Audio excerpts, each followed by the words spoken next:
I don't think you're ever going to be like, this is the definitive reason why I'm a perfectionist. Like there's so many things, and it's going to keep going. As you grow, you change your circle of friends, you get new careers, you know, things change, right? So if you can just remain in that level of awareness, and that's where like self-reflection helps. And we kind of alluded to a little bit of this.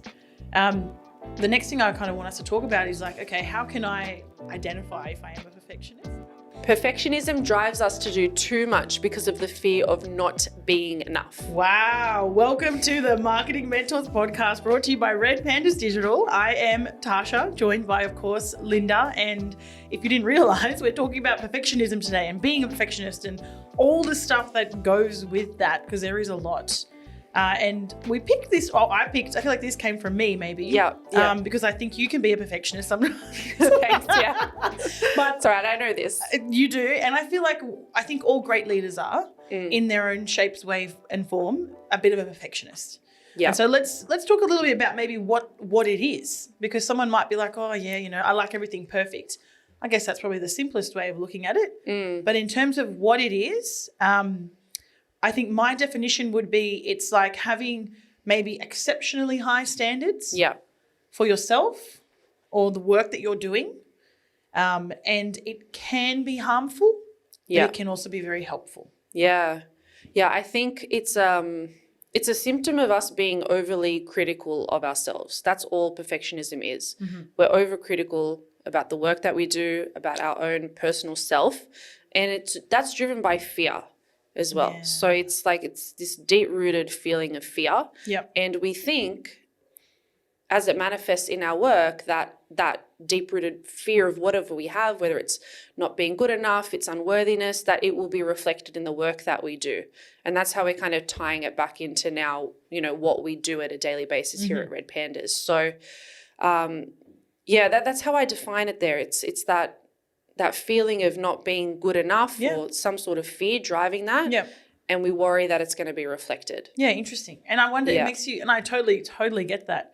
I mean, luckily it's just a self-projection, right? And that's what we're going to talk about today. Yeah. So it by no means has like a direct correlation to what you do at work. It's in your head, in your own mind. And we're going to talk today about when we feel that and why we feel that. And maybe for you, if you're not maybe thinking that you are a perfectionist, we'll definitely have some questions that you can ask yourself to be able to self-identify.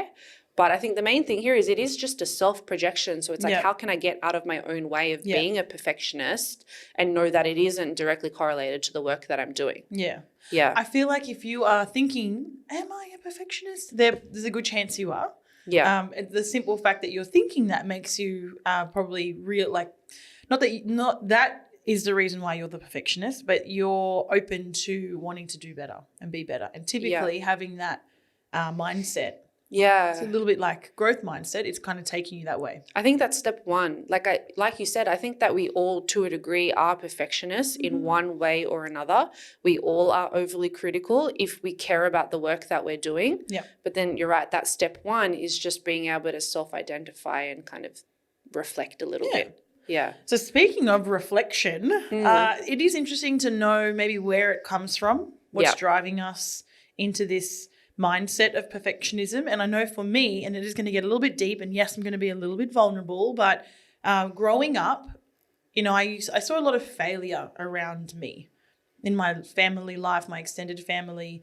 I failed a lot. Like I was just telling Linda about my dance past and how, you know, I had to look and behave and dance a certain way to make the cut, and there was many years I didn't make the cut, and I remember being a child and like crying that I didn't make the cut, and it was like, you know, these things are embedded into me, and I can fear that I'm not going to be good enough, so it kind of makes me push hard, really hard, and not just in one element of my life, it's kind of everywhere, because I've seen that failure and I've experienced that failure. And I'm like, I don't want that to keep happening. Yeah. So I think that's where my drive for perfectionism comes from. Purely in a career setting, do you mean? Like when you say your family around you, is that where you see that most? Think the career, yes, but then I also look at like my relationship. You know, my parents separated over 10 years ago, and I'm like, I don't want that for my husband and I. So I'm like, okay, not that I definitely am not a perfectionist when it comes to my relationship, but I want to learn from something like that. So I have a fear of not being good enough for my husband. So I'm going to sometimes maybe overcompensate in some areas, or this is where we're going to talk a little bit later about being helpful or harmful. Yeah. And I think an element of perfectionism, I won't go into it too much now, but an element can be helpful. And then if it's too much, it can be detrimental. Yeah. And that's where maybe sometimes I feel myself falling into in certain aspects of my life. Yeah. Unless I become more aware and, do some of the stuff we're going to talk about today. I think if you can identify what's driving you, and that might change throughout your career as well, that'll help you not fall into that mode of it being harmful. Like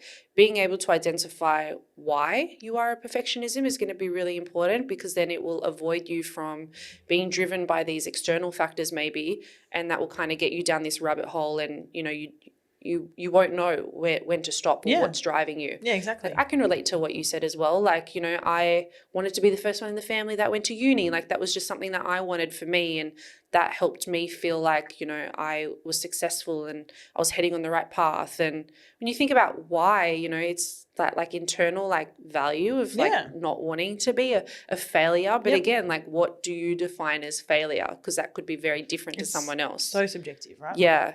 Yeah. I think for me, what drives me as well is like we have so many successful people in the business around us, in my personal life as well. And I think there definitely is that element there of just like not wanting to be left behind or wanting to be taken seriously. Yeah. And I think that's a big part of what drives me in my perfectionism. It's just wanting to make sure that I don't get left behind and that I can like stay amongst the big dogs, you know what I mean? Yeah. You're only as good as the people you hang around with, right? Yeah. So that's probably like that element of, well, if I'm hanging around with these, really successful people, well, I want to be successful too. And naturally it rubs off on you. And even just that attitude could be a bit of the attitude rubbing off. And then you're just in this echo chamber of success and high performers. That's where like, I think it's really important to really sit and evaluate, because I think like you were saying, T, it can go one way or the other. Like if you're around really successful people and they have great morals and they are kind, driven people, then that's the kind of people that I need to surround myself with to be able to have this perfectionism going the right way. Yep. But if you do have really successful people around you, but they're not doing the work on themselves, then I would say that should be a very different drive for you. And you should reevaluate there. 100%. Success could look, the same when it comes to how much do you earn, what position are you in, but then you have to look deeper as well. Oh, definitely. And think about what's driving you there. That's it. And I've got a really nice quote for that, but I'm not going to share it yet because I want to keep it for the end. I love that. Yeah. So I think if we can identify the why, like Linda said, look within ourselves, understand that internal reasoning, why you might feel a certain way and behave a certain way. That's step one, becoming aware. And I think it changes as well. I think as you grow and you learn more about yourself, you're like, oh, okay, yeah, cool. There's something else that's coming in. I don't think you're ever going to be like, this is the definitive reason why I'm a perfectionist. Like there's so many things, and it's going to keep going. As you grow, you change your circle of friends, you get new careers, things change, right? So if you can just remain in that level of awareness, and that's where like self-reflection helps. And we kind of alluded to a little bit of this. The next thing I kind of want us to talk about is like, okay, how can I identify if I am a perfectionist? Yeah. I said before, if you're already asking yourself that, there's a good chance you are one. But there's a few things that like are kind of telltale signs.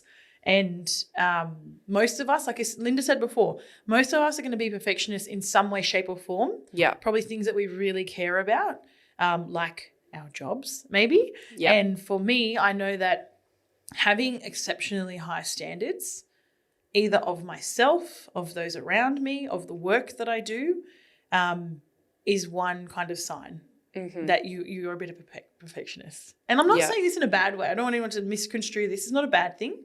Do you have an example? I have one of you. I wonder if you have one of you. I've got a few in my mind, but I was like, which one's the most appropriate? But you go, please. I'd love to hear it. Yeah, I would say that you have high standards when it comes to your department. Or what has, previously been, your department, right? HubSpot at Red Pandas. I think as we grow the business, of course, there is reasoning for you to be able to kind of step away from that. Yeah. But I think you have really high standards because we've gotten HubSpot to a point where it is in the business, it's so successful, it does have those, high standards. And so passing that on to someone else, I think previously has been really hard for you. Yeah. Being able to let go of the reins and be able to pass it on to someone. Yeah. 100%. I will say, I feel like you have gotten better at that. Yeah. But I feel like that is somewhere where you've always had typically quite high standards, which isn't a bad thing. It's a great thing. That's exactly what we were saying before. Like it works in your favor. Yeah. But it can also be harmful because to Linda's point, if I didn't learn to let go of certain things, then I'd be my own victim of my success. Yeah. I wouldn't move. I'd be stagnated. You'd right? be pigeonholing yourself. Exactly. So we know that it can be successful and helpful, but it can also, you can get in your way. Yeah. What about if you ask yourself, not ask yourself, but to identify if you are a perfectionist, you can also think, do you thrive on organization and structure? I do.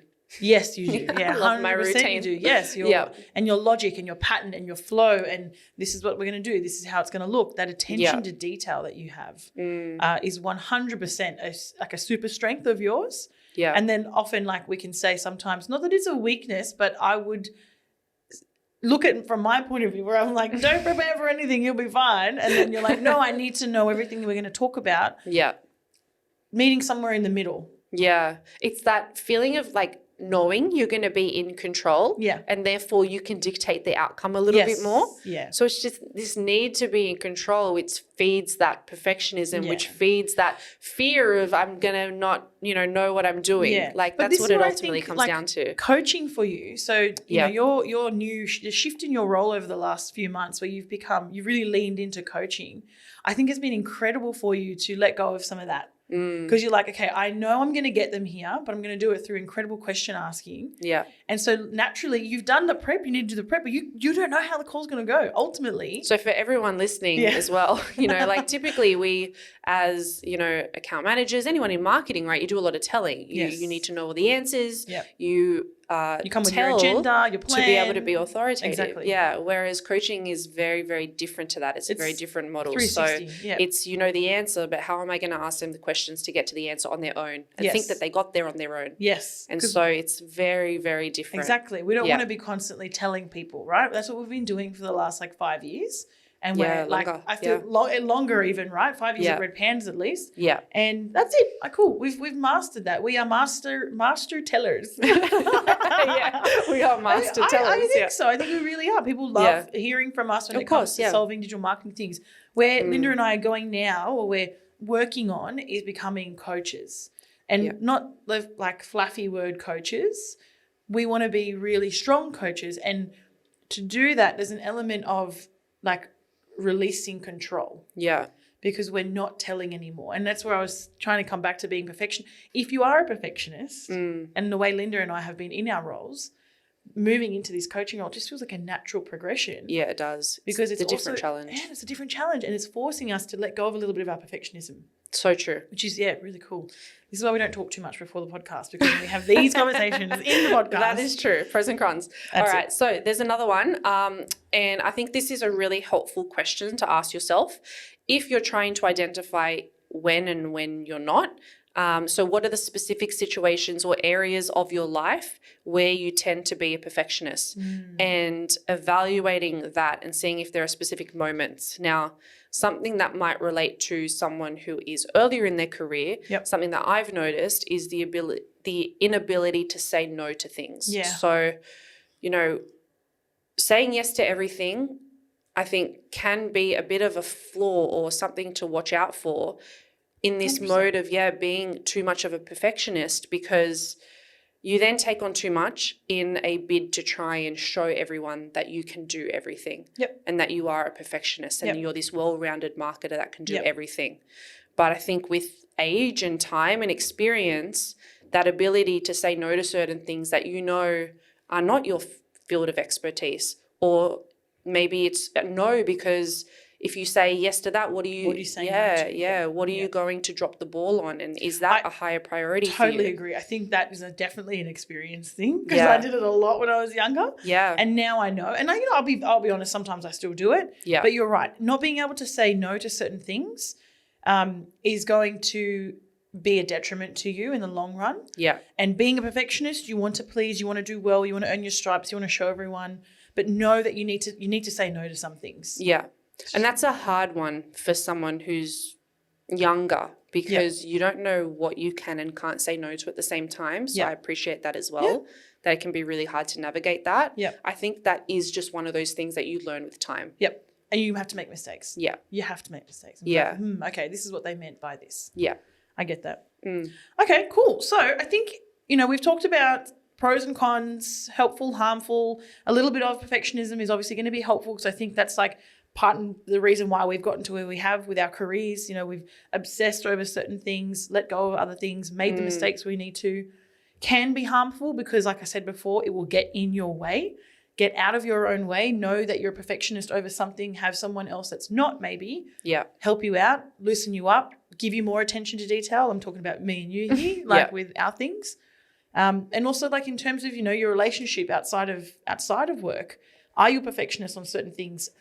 Do you perhaps expect too much from someone and that's on you? And you haven't had the conversation with someone to say, hey, I'm a bit of a perfectionist when it comes to how you make the bed, for example. Like make sure it's done this way. I've definitely had that conversation before. Just this week. But ultimately, a little bit of it is fine. Be aware of yourself. Look at what Linda said, look inwards, identify what could be triggering certain things. And then there's some questions we have as well that you can ask yourself to, when we say move away from it, I don't want to think that it's this negative thing and that you shouldn't be it. Yeah. But in elements, like if you know that you're being too perfectionist on something, what can you ask yourself to just alleviate your concern? Or as we say, placate yourself. Yeah. Calm down, right? Yeah. What advice would you give your friend if they were in the same situation? Yeah. That's probably the best line. Like maybe write a journal. I don't know, SMS, WhatsApp, ask ChatGPT. I don't know, whatever it is, but do something that would make you try and look at it from a different point of view. Yeah. The one that I use, and it seems really morbid, but I use it a lot, is like when you die, what's your tombstone going to say? Right. You know what I mean? Like wife, sister, mother, cousin, daughter. Yeah. It's not going to say digital marketing consultant at Red Pandas. It's not, right? Yours won't? No, mine will not. I'm going to be cremated, so I don't want a tombstone. Okay. But still, just put shit in perspective. Totally. What do you need to be a perfectionist about? Truly, what is worth your time and energy and effort? Yeah. Another one I like is, are there any external pressures or societal influences that contribute to your perfectionism? And think about how you can distance yourself from those influences. Yeah. Social media comes to mind when you say that. Yep. Certain people. Yep. Again, like success can look great in one way, not so good in another way. So look at who you're idolizing as successful and evaluate that. Yeah. I like that idea. Some tangible skills, so things you can, we alluded to this before. So assess your load. What are you working on? What are you saying yes to? What are you saying no to? Yeah. It could be as simple as just writing a list down of the things that you do weekly from a workload point of view and just allocating time to it. So roughly a couple hours here, a couple minutes there, adding it up. We work a 40-hour work week. Are we trying to cram too much in? Are we not cramming enough in? What does that look like for us? I think that's a really easy way to sit down and look at your load and know, am I being a perfectionist? Am I trying to do too much? Yeah. Or if you're not doing enough, talk to your boss. True. As you probably need more work. Well, funnily enough, procrastination is a sign of perfectionism. It is, yeah. So it's kind of like a catch-22 in a way because if you want to start a project, a task, and you want to approach it making sure that you give it 100%, it can overwhelm you and therefore you procrastinate, which could lead you to not doing enough. So I guess it's a vicious cycle. Yeah, it is. Yeah, it's a bit of a catch-22. It's the awareness, right? But if you can be aware of it, then okay, cool, I've got this 2 hours here. Everything's being turned off and I'm working on that thing that I've been avoiding. Yeah. Like severe avoidance of tasks. That's another sign of perfectionism. Yeah. I do want to, is there anything else you want to share, Linda? No. I want to finish on a quote, and it's probably one of my favorite quotes I've learnt this year. I know you love my quotes. This one's by Jim Rohn, and the reason why I think it's important, because perfectionism is important. I think it is good, but choose what you want to perfect. I kind of said it before. Is it your job? What's going to be on your tombstone when you die? because it's going to be about you and the Yeah. role you play, the most important roles you play. So Jim Rohn, if you don't know who he is, look him up. But incredible just speaker. He's passed away now, but the quote, probably his most famous quote, is learn to work harder on yourself than you do your job. I love that. Oh my God. Yeah. Everyone works hard at their job. Yeah. Work harder on yourself, and by no doubt, dividends will pay across your whole life.